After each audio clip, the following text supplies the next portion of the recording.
everyone and welcome back to another video. I'm a little bit late to this party, but in my quest to read and review as many YouTuber books as I can find, I have finally come across Shane Dawson's first book of essays, kind of like biography style stuff, titled I Hate Myselfie. And today we are going to be looking and reading at the first 3 chapters of this. I have a lot more planned though, so if you want to see more parts of this video, please let me know down in the comments. Also, side note before we say anything important, because why not, I'm trying out a new liquid lipstick today and I'm very self-conscious of the fact it might get on my teeth. So if it does, try not to mock me too hard in the comments, please. Moving on, Shane Dawson. I'm obviously very aware of who he is, unlike a lot of these people whose books I review.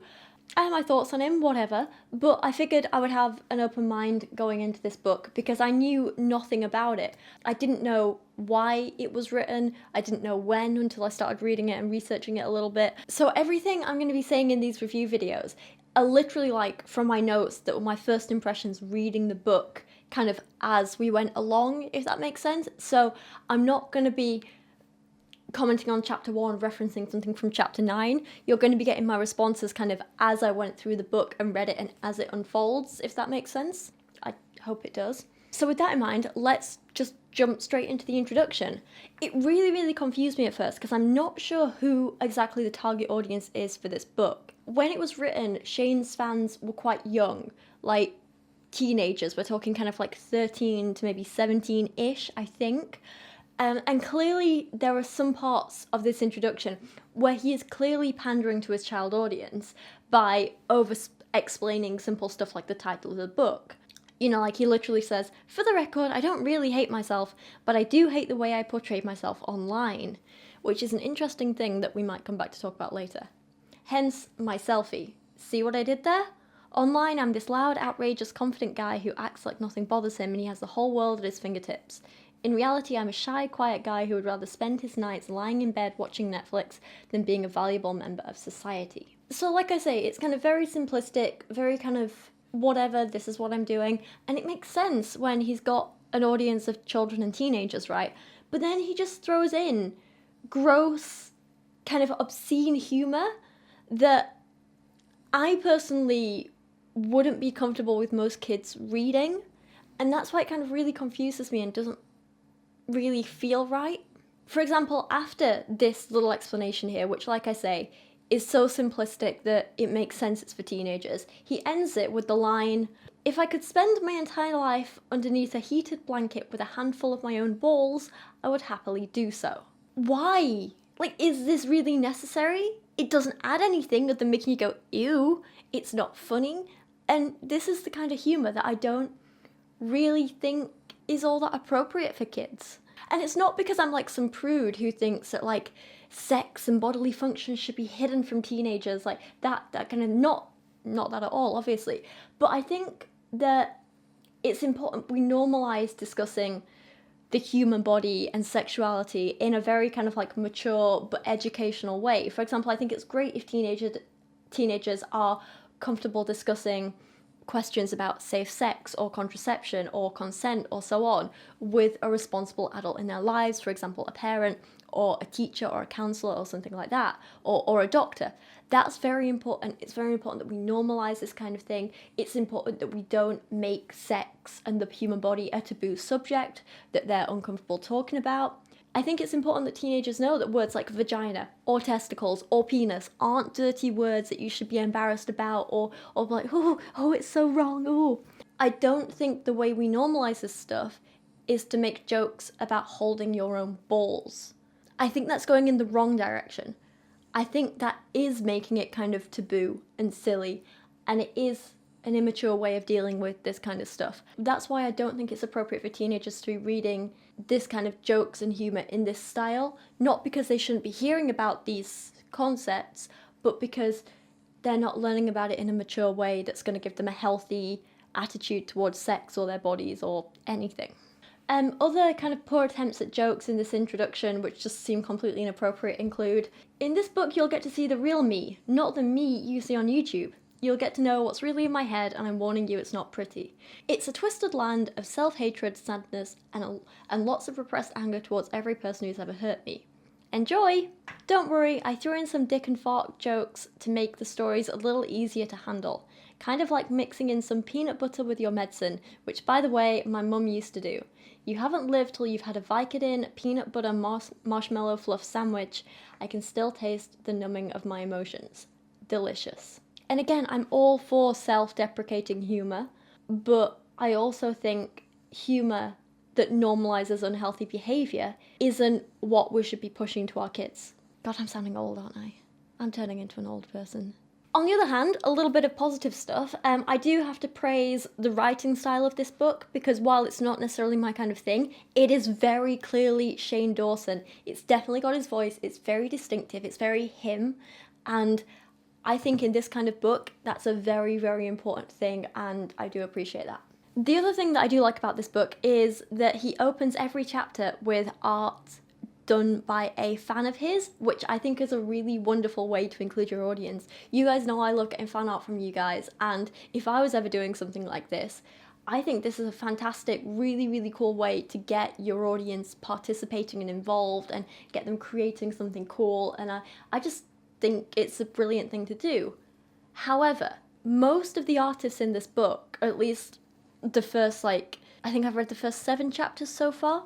No, 9. I think I've read the first 9 chapters so far, and most of the artists are 14 or 15 or 16, and I just feel like they're too young to be reading the book that they're a part of, and it just feels a little bit icky and wrong. So yeah, that just doesn't quite sit right with me. But anyway, let's move on to the meat of this text, and let's get into chapter 1, titled My Destiny. Warnings, there are a lot of racial stereotypes in this, so if that kind of thing bothers you, God, just leave the video now.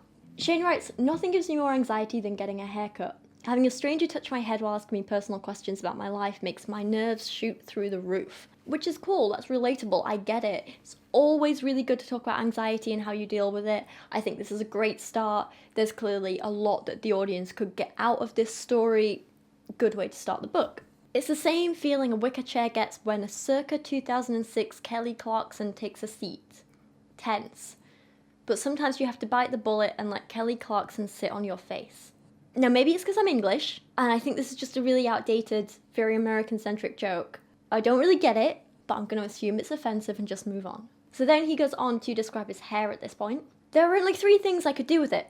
Wash it, let it air dry, and pray to God I didn't get lice. My hair was a lice's dream habitat. The amount of poof and waves made it practically a tropical getaway for those little fuckers. I'm sure every time I walked by a homeless dude, his lice would only wish they were having an adventure in my twisted, knotted labyrinth of a hairdo. And if that isn't enough, he goes on this lice thing even longer. He really knows how to drag the jokes on for too long in this book. I mean, I didn't find this funny as it was, but the fact that it then goes on for 3 more sentences, I'm just like, did you have a word count you were trying to meet? And I mean, I get it. Clearly he's trying to say that he doesn't like his hair, right? That's the thing. But do you really have to insult homeless people in the process? That's without even getting into the factual stuff. Can we talk about how lice only live at the roots? So it doesn't really matter how long your hair is. They're on the roots. Also, I don't know if this is a myth, but don't lice mostly clean hair anyway? So there's that. God, that said, I remember when I was a kid, I must have been about 10 or something, and I got head lice, and it's the one and only time in my life that I've had it. It was horrific, and I hated it. I was so embarrassed. I felt ashamed and dirty and horrible. The whole process of the shampooing and the combing and getting them out, it was painful and horrible, and oh God, it was traumatic enough as it was. But if I'd have read this when I was that age and struggling with head lice, I can only imagine what damage this would have done to my already fragile self-esteem. God, it would have killed me. It absolutely would have killed me. The thing that I've learned now that I obviously didn't know at 10 years old is that head lice are uncomfortable, they're not nice, but they are just a part of life. And sometimes people get them, sometimes you're lucky enough and you don't, but it's not actually anything to be ashamed of. It's not anything that you did wrong. It's not something that you caused. It's just one of those things that you have to be careful of and aware of and look out for.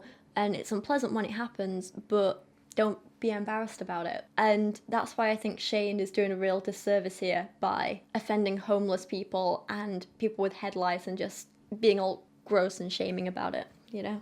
Anyway, moving on with the story, he goes to Supercuts, which I think I've heard of. It's like a hairdresser chain or something, right? I don't know. I don't really get my haircut very often.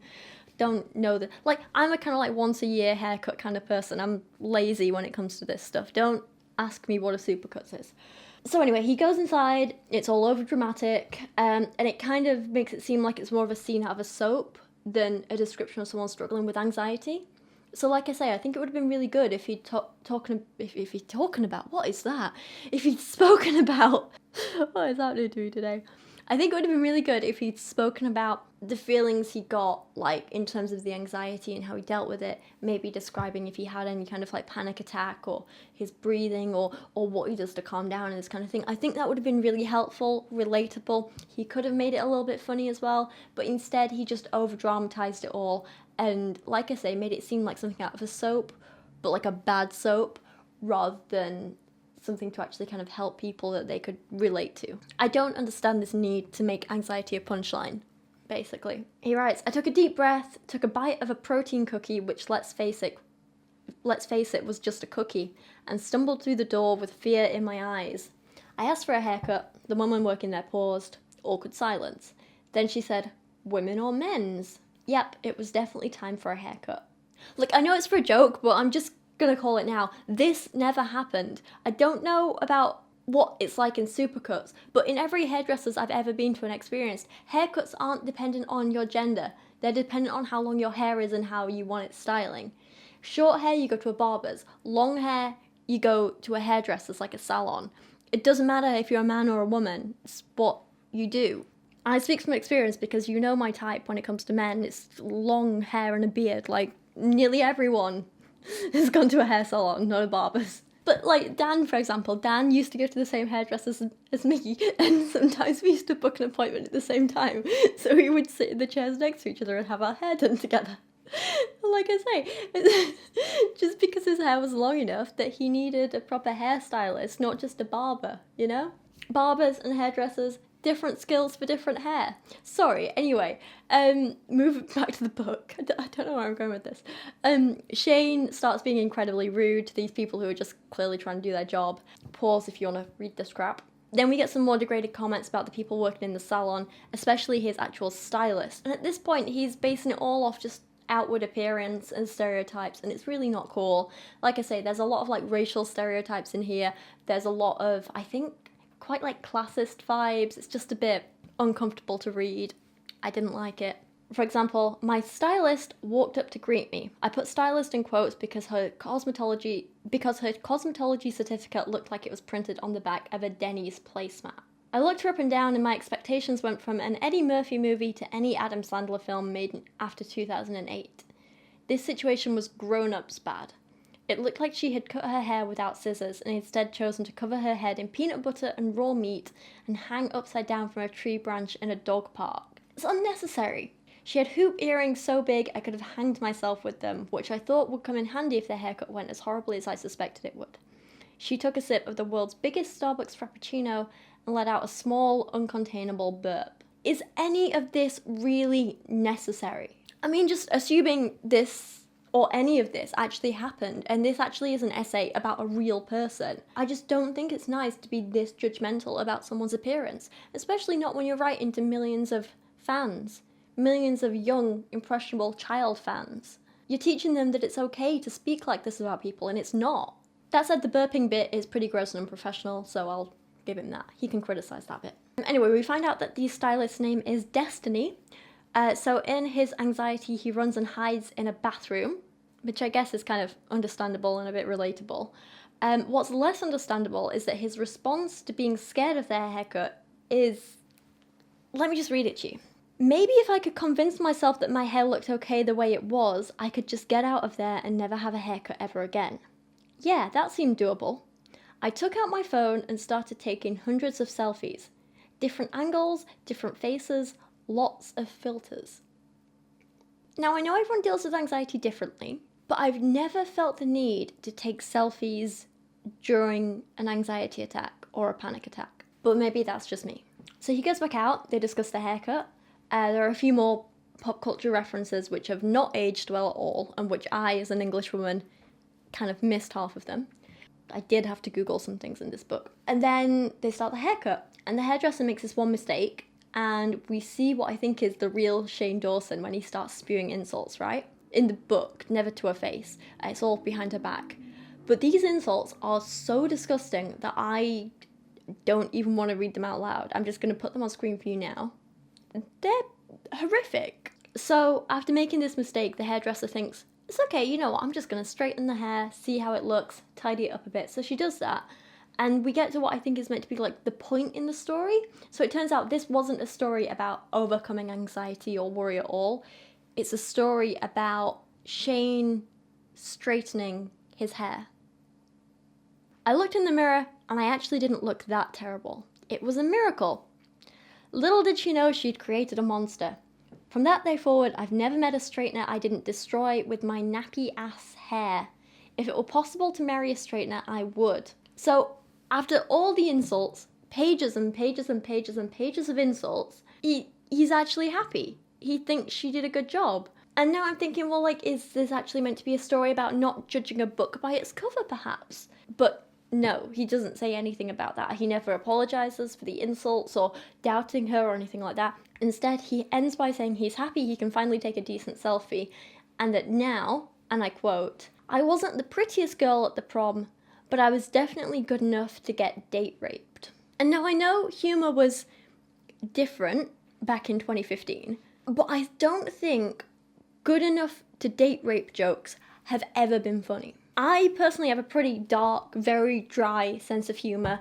I think when it comes to making jokes and stuff, not many things are off limits, really. But as someone who has had their drink spiked in a bar, and luckily my friends were there to get me home safely, I know how terrifying that experience is, and I don't think it's something you should joke about in this way. Especially not when you've not experienced it, especially when, yes, he's trying to kind of make himself the butt of the joke, but no, I don't find any humour in this at all. So in conclusion, this first chapter was an essay about how Shane was scared to get a haircut, insulted the hairdresser for no reason other than he didn't like how she looked, being surprised when she did a good job, and then finally taking a selfie he liked and joking about being date raped. And that's chapter 1. Overall, the writing wasn't bad, but it also wasn't anything special. It did have, like I said before, Shane's very distinctive voice, which I appreciated. I think is a very good thing, but the jokes fell flat. Most of them went on for too long. Most of them were just offensive in the wrong way. The only kind of descriptions and stuff he included were kind of disgusting, or they relied on offensive stereotypes. So the only kind of pictures and images you got in your mind were, ew, I'd rather not think about that, rather than actually setting the scene or the mood or telling us anything or making us feel anything real. I honestly don't think this story had any real kind of like point or message that holds any value for the reader, other than if you're a fan of Shane Dawson who really, really wants an answer to why he started straightening his hair. Because that's all the story has to offer. There's nothing else in there for anyone who isn't already a fan of Shane, and that is a little disappointing for me. Chapter 2 is titled My High School Musical, which seems harmless enough until it opens with yet again more stereotypes and shameless retellings of offensive behaviour. For example, I was one of those kids who would do whatever my friends wanted even if I knew it was wrong. The number of times we went through a Del Taco drive-thru and acted like we had Tourette's syndrome was countless. So like, I get that we all do stupid stuff as kids. It's a very human thing. It's a very normal thing. But there's a big difference between telling a story like this and saying, I did a stupid thing as a kid, it was wrong, we can laugh now at how awful I was because I've learned from it, and I deserve to be ridiculed for that bad behaviour. There's a difference between that and, oh my god, I used to mock people with a health condition because that's funny. And the latter is what Shane's doing, and that's what's never okay. He then goes on to slut shame one of his friends, and he makes some accusations of statutory rape by a teacher and blames it on the student and uses it as a punchline for a joke, which again, not okay. I personally don't find statutory rape funny, but maybe that's just me. There's just a lot of mean girl bitching about random teenagers he went to school with. It's just a bit kind of boring. It's kind of ridiculous. There's a lot of kind of offensive gay stereotypes in here. I don't really get the point in it. Again, it's not funny, it's just mean.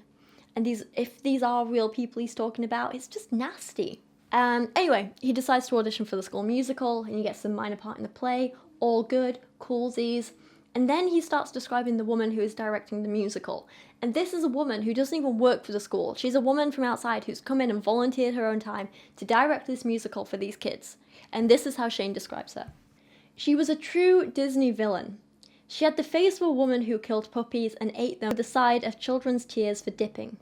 She walked like a pirate with a wooden leg. She even made a belt out of rope. Every year she would come to our school to direct the play, and none of us knew what she did out in the real world. I'm guessing she owned a shooting range. I knew this wasn't going to be easy, so I did what I knew how to do best. I tried to quit. I went to walk out the doors but was stopped by her large and in-charge arm. There was a collection of spider veins on it that looked like a GPS map of Los Angeles during heavy traffic. So many bold, dark lines. Why do so many of his descriptions involve insulting people for their physical appearance? Why? It's like you can't be a main character in one of Shane's stories unless you're uglier or fatter or more disgusting or more slutty or more insert random characteristic which Shane thinks is bad here than Shane.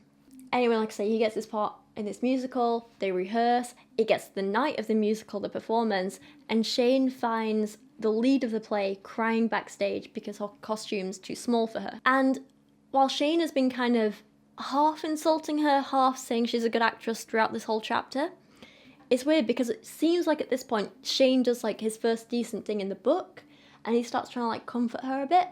But the way he tells his story makes him the center of it, which is kind of weird. It's like he's trying to be comforting to someone else, but in retelling it, he still makes it all about him. It's weird, like this bit where he says, "She looked me in the eyes and saw someone who really got her. What I saw was just a person who needed help." Weird, right? That said, he gives her a bit of a pep talk. It might not be the best, but it works. The play goes well, and that's about it. End of the chapter. So this essay was definitely a little better than the last. It had some decent points in it about how everyone feels bad for themselves sometimes, about how we all have body image issues no matter who you are, and it also had a little bit in there about how when you work really hard for something, it'll pay off, in that these guys worked really hard rehearsing for the play.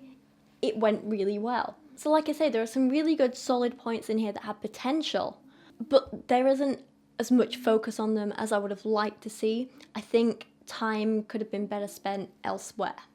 On top of this, there are a few too many slightly homophobic stereotypes in here, and the rude comments about the appearance of the woman who was literally just doing her job and helping kids. That was unnecessary, and overall the whole story was a little dull, a little convoluted. It didn't really have the kind of beginning, climax, end. It was all just kind of like random insults. Here's someone I went to school with, this is the thing. Oh look, we're having the play, but there's not really any conflict. There's kind of a little bit of conflict, and then it's resolved. It didn't really have the story structure that you want. It didn't really flow. It was just a little bleh.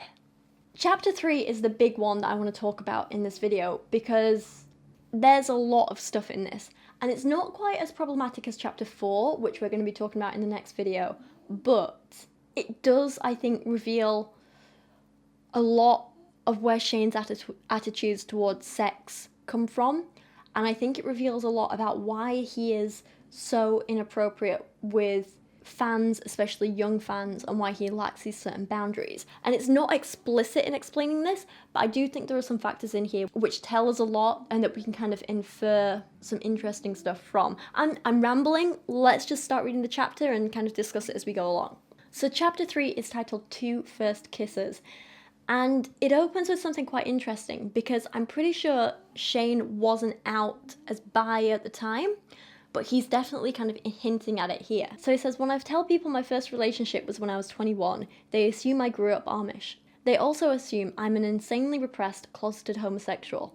Considering I'm only 26, there's still plenty of time for me to explore my gay side." Which is interesting. So this is probably like the most interesting part of the book so far, and it definitely offers us a little bit of an interesting insight into Shane and his life and his sexuality, if you ignore the off-colour joke that follows it. And he ends the paragraph with the line, "I swear I'm not Amish, the gay thing is questionable." So I kind of respect and kind of applaud his openness here, callsies. I think that's awesome that he's kind of hinting at this, that he's kind of like open to discuss it, that he's saying, hey, my sexuality is not necessarily defined yet. I'm still figuring things out. I think that's great. I think that's something kids do need to kind of hear spoken about. I think that's good. Shane, he's kind of using his sexuality as a punchline. That bothers me a little bit, but at least he's talking about it. Anyway, on to the actual chapter. He meets a friend who's Canadian, and he gives us 2 paragraphs in which he tells us nothing about the girl and everything about how he's obsessed with Canada and Degrassi and maple syrup and every other Canadian cliche you can think of. Somehow, again, in describing this other person, he's made it all about himself and his own interests. You'll notice that a lot throughout this book. For whatever reason, she gets kicked out of her flat, and Shane invites her to, stay with him, move in with him, and we get the least tension-filled, most anticlimactic, romantic moment ever. He writes, "That night, we were lying in bed, watching TV. We started to cuddle. Now, this was the first time I'd ever cuddled with a girl, if you don't count my mom. As we cuddled, we both eyed each other with a, 'Are we doing this?' look. I'm not sure either of us was actually super interested in dating the other, but we were both lonely and sad, so it just kind of happened. We decided not to kiss or anything, mainly because we were nervous, but also because we were halfway through an episode of Hoarders, and we didn't want to miss the part where the guy found all the woman's dead cats."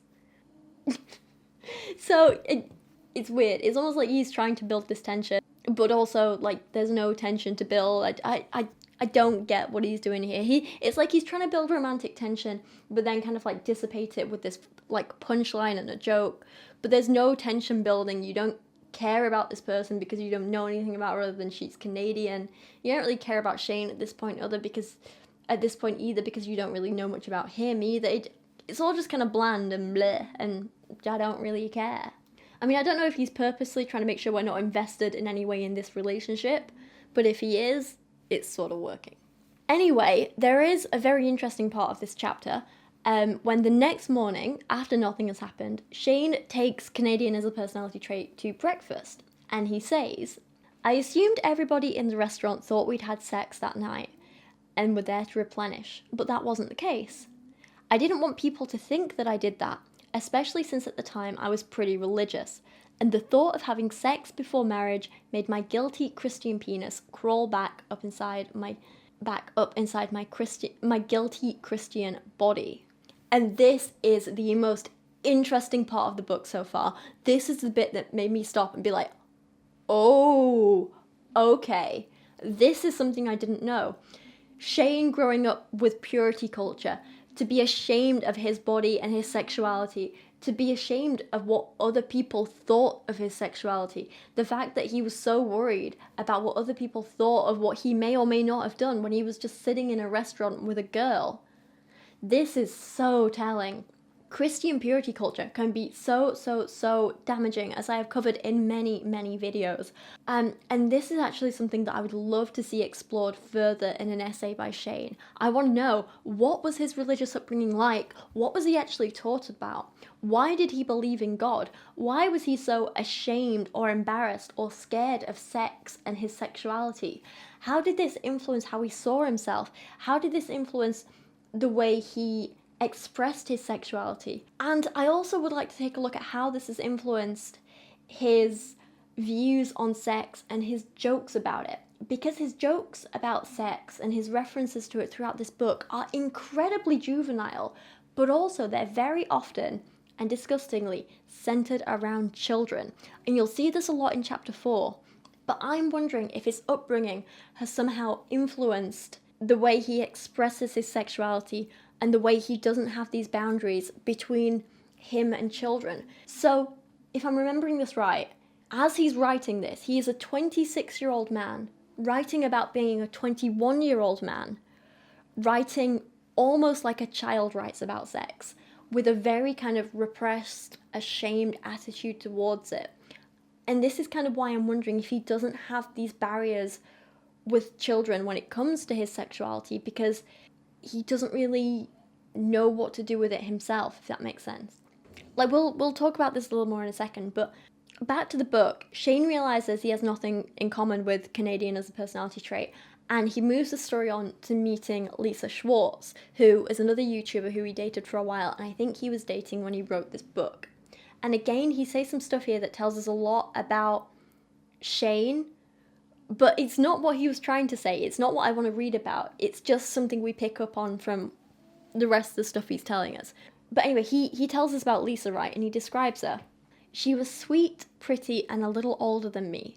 I say a little older because even though it was only by a couple of years, given my lack of sexual experience, I might as well have been 12. Although I think 12-year-olds get more handjobs than I did. So again, we see this example of Shane sexualizing children in a really disgusting way that I do not want to think about or hear about. But again, this is something that I actually want to explore further in terms of looking at Shane's attitudes. Like I said, he's 21 in this story. He's writing this as a 26-year-old man, and he compares himself to a child in terms of his sexuality. Is this why he thinks it's appropriate to make sexual remarks towards children? Does this go towards explaining his behaviour in regards to, for example, pretending to masturbate to a photo of Willow Smith as a child? I'm not saying this to excuse any of that behaviour, but I do think it goes some way to explaining it. If Shane is so repressed and slightly damaged and has this really unhealthy attitude towards sex, so much so that he sees himself and his sexuality almost like he's a child, does that explain why he doesn't have these boundaries? Not saying it's okay to not have those boundaries, I'm just saying, does this help explain it? Clearly, as we're seeing in both this book and in his behaviour in general and in all the other content we've seen, he has some unhealthy attitudes towards children.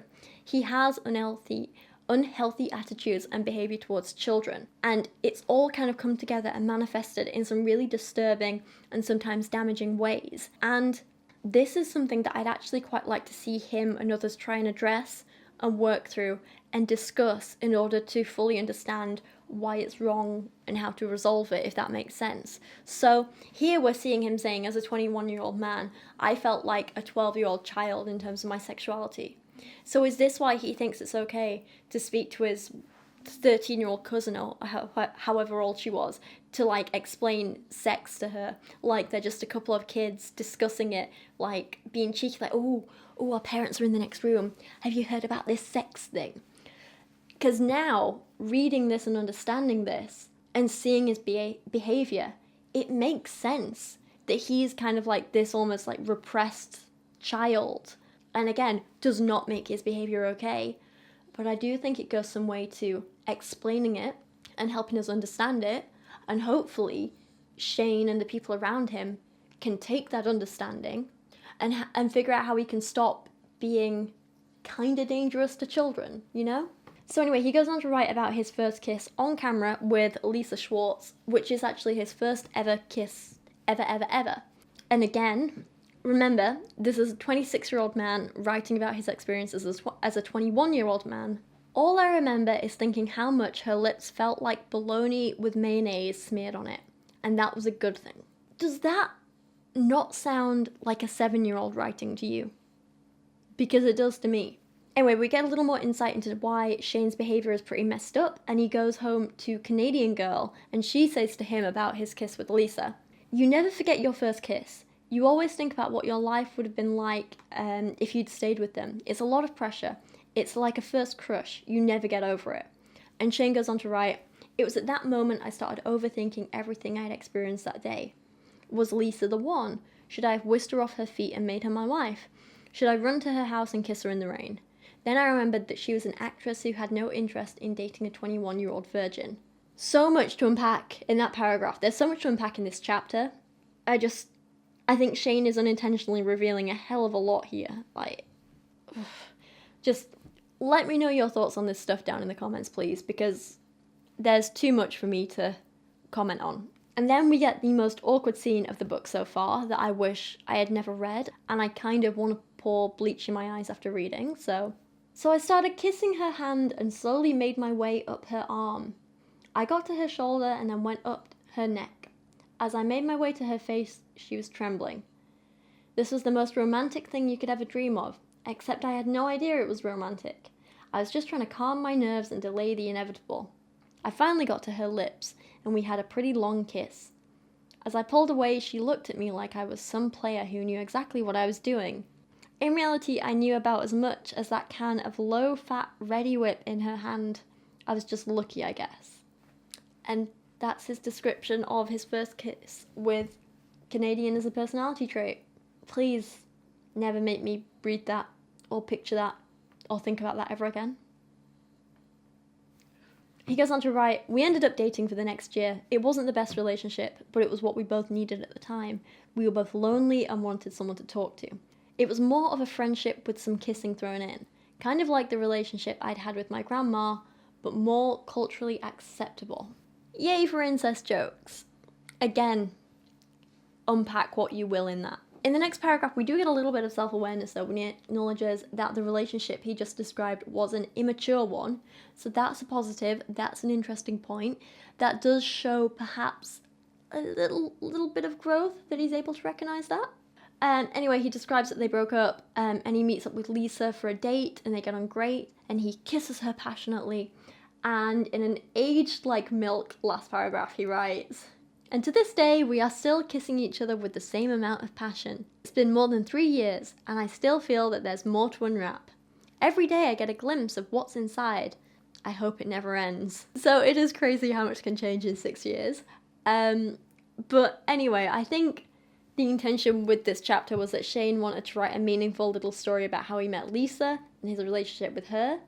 But instead, I think we got a little bit of insight into Shane's views around sex and children, and why they're so messed up, and how his religious upbringing may be part of the problem, and why he behaves this way. So there's that. And with that, that's where I'm going to end the video today. I will warn you, the 4th chapter is even more messed up. It is really bad. It has some really uncomfortable and inappropriate things about children in it, but we're going to be reviewing that in the next video. But other than that, I'd love to hear your thoughts on everything we've read today so far down in the comments. I do love hearing from you guys because, as always, this is just my opinion. It's just one viewpoint. It's not necessarily right or wrong. It's just what it is. So let me know your thoughts down below, and I will see you in the next video, in which we're going to be reviewing chapters 4, 5, and 6. And yeah, thanks for watching. I appreciate you guys, and I'll see you again very soon.